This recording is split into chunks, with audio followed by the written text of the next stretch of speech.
I'm John and I'm a police officer. Today I've come across to meet the fire service to learn more about the capabilities and the gear that they carry.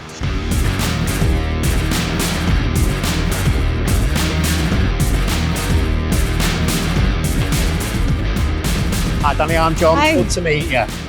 Obviously, as a police officer, we work together with the fire service quite a lot at incidents. Why is it important that we know about the capabilities of what the fire service can do when we're working together at scenes? If you know our capabilities and you know what tools and equipment that we can offer at an incident, then you know what we can do for you, and ultimately that will resolve an incident a lot quicker. Let me show you all of our tools and equipment. Got different sizes of ladders. So we've got the 9 metre that will go up to 2 stories. We've got the 13.5 that will go up to 3 stories. And then in here we've got the pump locker. So this is where the pump will be operated for us to get water. Right. And then the water tank's just behind. How long does that last? Well, until it runs out. Fair point, I can't really argue with that, can I? So this is the door breaker, and this will link up with the hand pump. Yeah. And someone will be pumping the handle, and then the door breaker would then spread. It'll spread and pop the door open. And we also use these a lot with assisting paramedics, you know, and gaining entry to houses to treat casualties. And then we have gas tight suits. And in here we have more method of entry equipment. And we also use this gear for RTCs as well. This is our hose reel jet. That's something we can just grab straight away. And then this is hoses that we'll use at bigger incidents that require a lot more water to put the fire out. So that's like your quick reaction stuff. So these are our cutters, spreaders. We have the ram underneath. So we'd use these for cutting doors off or cutting the roof off, any parts of the car that need cutting off. What is that? That's a positive pressure fan. So once we've put the fire out, and then there's still smoke in the building, then we'll put this on to ventilate that smoke. Is our thermal imaging camera.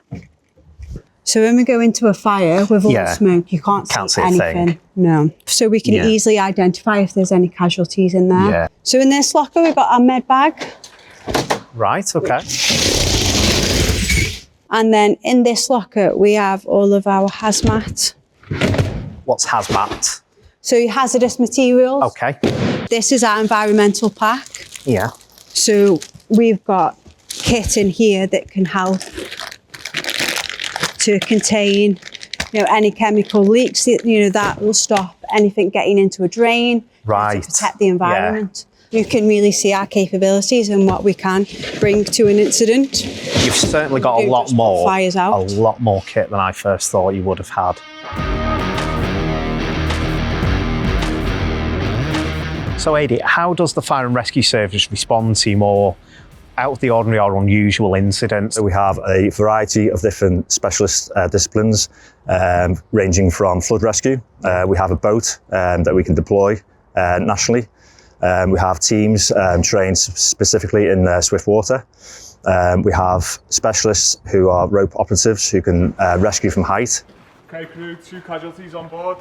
We specialise in USAR deployments, which is urban search and rescue. Okay, so we have a variety of modules which we can deploy at any time, which specialise in any kind of building collapse or rail derailment, anything like that. A lot of our large animal rescue incidents are horses, and they end up in ditches. So this is simulated a horse that we've rescued from a ditch. Right. And by utilising usually a farmer's telehandler, it's aided us to help lift the horse out of the ditch. What information can we provide you as police officers when we're on the scene where something is developing where we may need your specialist resources? This can be basically summed up in usually a methane message, which all services understand. This is where we can all understand the risk. So it can be summed up whether it is a major incident or not. If it isn't, then we can still use the acronym EFANE. Okay, so we know the exact location of where you need our resources to co-locate, what type of hazards are present, access, what access is best, especially for some of the vehicles we have here, because of the size of them, and what kind of number of casualties we're looking at. and that will determine the response also. I suppose that's the key bit, is that joint understanding and that collaboration early on will aid us. For police officers, for example, if we know roughly what fire appliances you're bringing, we can look at perhaps road closures or a sterile area for you to be able to work in as well. Yeah, that's it. As much information as you can get prior to us attending will aid us in getting the best response there.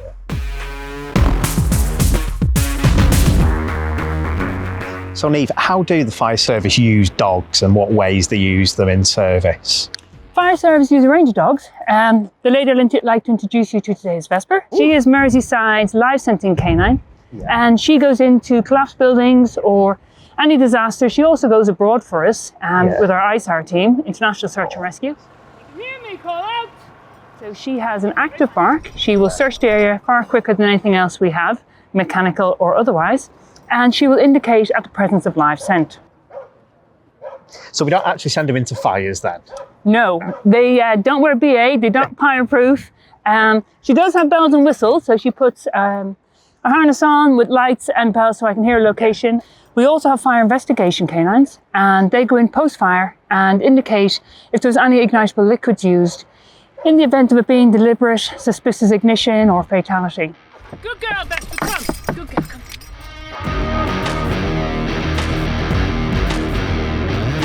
When would this be generally deployed to an incident?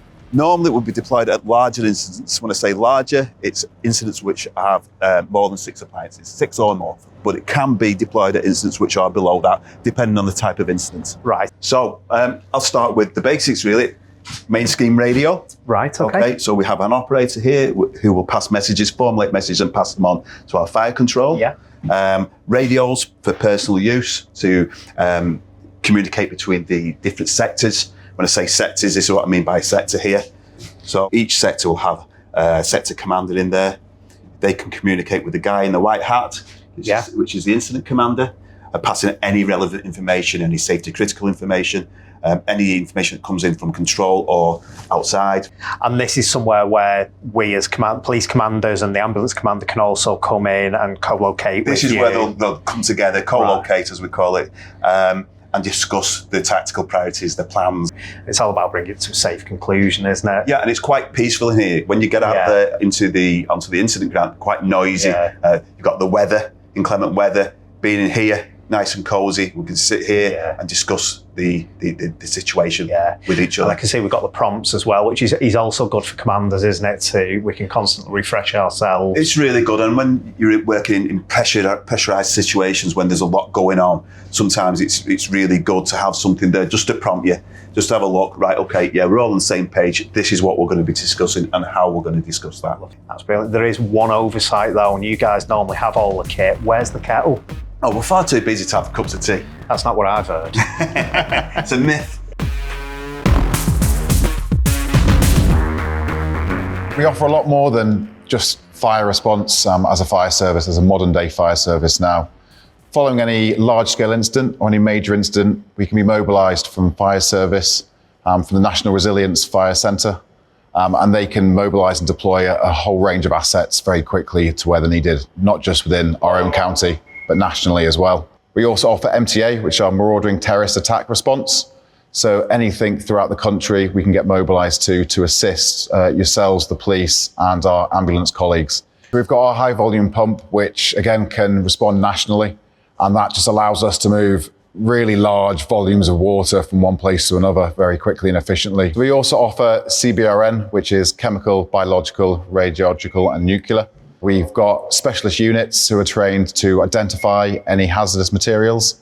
We also have the ability to send our mass decontamination units, which can have a real large amount of people come through them to decontaminate them and get them to a safe state where they can then be passed safely to our colleagues in the ambulance service to get the treatment they need. What's your wildfire capability like? So we offer training to senior officers and certain officers within the fire service who've got an enhanced capability with the knowledge around how wildfires are most likely to act and behave.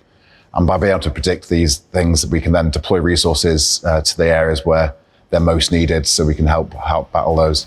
And those sort of resources will look differently across the country, but that's the model and that's how we respond to it at Merseyside.